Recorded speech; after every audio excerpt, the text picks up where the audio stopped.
ফিরে স্বপ্ন যাবে বাড়ি আমার। তাড়াতাড়ি দেশে চলো, আমার আবার দেশে গিয়া নতুন একটা শোরুম উদ্বোধন করতে হইব। আরে ভাই টেনশন কি আর সাথে করি, আমি বিশ্বকাপের যে পারফরমেন্স দেখাইছি এই পারফরমেন্স লইয়া যদি বাংলাদেশে যাই, বাংলাদেশের মানুষ তো আমার দিয়ে পিটাইবো। ওই শান্ত ভাই, আমার তেমন কোন ইচ্ছা নাই, আমার একটা ইচ্ছা, আপনারা এই এয়ারপোর্ট থেকে বাড়িতে যাবেন না, সোজা শাহবাগের মোড়ে যাইবেন। আমরা ওইখানে বাঙালিরা একদম ঘিরা ধরে আপনাদের আধা ঘন্টা এবং মনের যত আবেগ আছে সব আপনাদের উপর ঝাড়তে চাই। ওই বাচ্চারা, তোমাদের সবার খেলা দেখা আমি খুবই মুগ্ধ। তো আমাদের খেলা তো শেষ, এখন আমরা দেশে ফিরে যাবো। আমাদের মিশন ছিল যে আমরা বড় জোর সুপার 8 পর্যন্ত খেলবো, আমরা এতটুকুই খেলছি। তোমরা কি তোমাদের বউ বাচ্চার জন্য সাবান, শ্যাম্পু, চুল পাউডার এইটা কি প্যাক করে নিছো তোমাদের ব্যাগে? যদি নিয়ে থাকো তাহলে তো খুব ভালো কাম করছো। আমাদের টার্গেট সব সময় বিদেশি চুনু পাউডার, নট ক্রিকেট।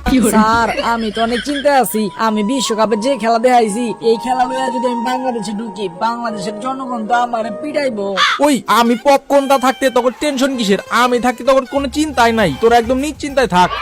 রডের বদলে বাস, লিটন কুমার দাস। শোনো, তুমি এত চিন্তা করো না, বাংলাদেশে গিয়ে লগে লগে আমরা জিম্বাবুয়ের লগে একটা সিরিজ রাখুম, আর সেই সিরিজে তোমরা জিম্বাবুইকে একদম হোয়াইট ওয়াশ করে দিবা। তখন বাংলাদেশের মানুষ এই বিশ্বকাপের কথা মনে রাখবে না, তখন কো বুঝি বাংলাদেশের প্লেয়ার অনেক ভালো খেলে, তখন এগুলো সব ভুলে যাবো। তখন আবার বাংলাদেশের প্লেয়ারের জয় জয় গান হবে বাংলাদেশে। স্যার আমরা তো খালি জিম্বাবুয়ের লগে জিতি, বড় কোনো দলের লগে খেলা থাকলে আমরা তো একদম প্যান ভরে মুততে দেই। ওই মিয়া মিরাজ, তুমি কিন্তু কথা বেশি কও, এই কথা বেশি কও দেখাই তোমারে কিন্তু বিশ্বকাপের দলে নেওয়া হয় নাই। ভাই আপনারা আমারে ভুল বুঝতাছেন, যেটা সত্যি আমি তো সেইটাই কইলাম। বড় বড় দলের লগে খেলা হইলে আমরা তো সবাই আগেই প্যান খুলে বাইতে পলাই।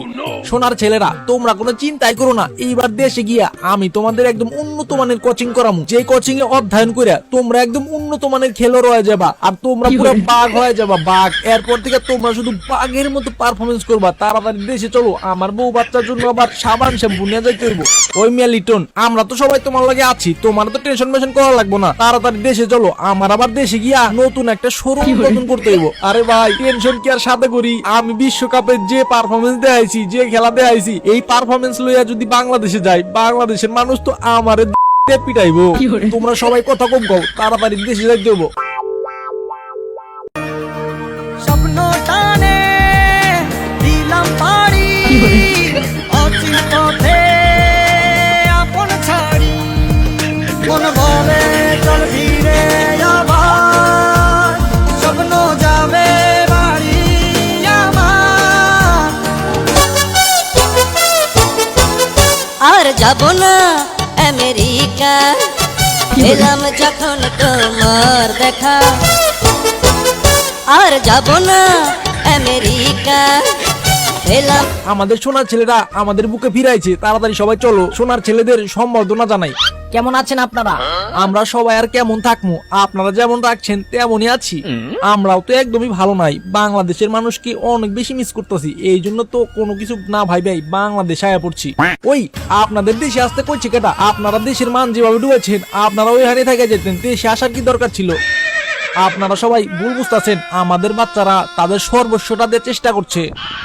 ভাই আমি আপনাদের সবাইকে একটা কথা বলি শোনেন, আমি একজন ছোট মানুষ, কিন্তু দায়িত্বটা পেয়ে গেছি অনেক বড়, যার জন্য ক্যাপ্টেন্সিটা সামলাতে আমার একটু হিমশিম খেয়ে পড়েছিলাম। তবে আমি আপনাদের জন্য বিশ্বকাপ আনতে পারি বা না পারি, আমি আপনাদের জন্য বিদেশি সাবান, তেল, শ্যাম্পু এই সব কিছু আমার এই ব্যাগে করে নিয়েছি। আমি হলাম বাংলাদেশের একজন নতুন ক্যাপ্টেন, আমার ক্যাপ্টেন হয় বাংলাদেশের ক্রিকেট প্রেমীদের জন্য একটা দায়িত্ব আছে। সেই দায়িত্বের জায়গা থেকে আমি বিদেশি সাবান, তেল, শ্যাম্পু, চুনু পাউডার সবকিছু আমার ফ্যানদের জন্য নিয়েছি। আপনারা সবাই যা যার মতো ভাগ বাটোয়ারা করে নেন। শান্ত ভাই, আপনি কিন্তু বাকি সবার মতো না, আপনি যে বাংলাদেশের ক্যাপ্টেন সেটার মান কিন্তু আপনি রাখছেন, আপনি সবার জন্য সাবান, শ্যাম্পু সবকিছু লয়ে আছেন। তবে ভাই আমার মনে একটা খায়েশ আছে, এটা যদি আপনি পূরণ করেন তাহলে আমার খুব ভালো লাগবে। বাংলাদেশ বিশ্বকাপ পাইছে বা না পাইছে সেটা লয়ে আমার কোনো চিন্তা নাই, আমার একটা ছোট্ট খায়েশ আছে, এটা যদি আপনি পূরণ করেন আমি খুব খুশি হব। হ্যাঁ হ্যাঁ বলেন বলেন, আজকে সবার ইচ্ছা পূরণ করাইবো, লাজ লজ্জা না পায়া তাড়াতাড়ি কয় ফেলান। ওই শান্ত ভাই, আমার তেমন কোন ইচ্ছা নাই, আমার একটা ইচ্ছা, আপনারা এই এয়ারপোর্ট থেকে বাড়িতে যাবেন না, সোজা শাহবাগের মোড়ে যাইবেন। আমরা ওইখানে বাঙালিরা একদম ঘিরা ধরে আপনাদের আধা ঘন্টা এবং মনের যত আবেগ আছে সব আপনাদের উপর ঝাড়তে চাই।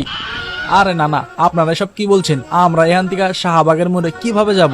ভাই আপনাদের কোনো চিন্তা করা লাগবে না, আপনাদের জন্য আগে থেকেই ব্যবস্থা রাখা আছে। ওই দেখেন পিছনে ছাদ খোলা গাড়ি রাখছি, আপনারা সবাই নিজ দায়িত্বে গাড়িতে উঠা যান। আমরা শাহবাগের মোড়ে গিয়া আপনাদের লগে মন খুলে কথা কমু।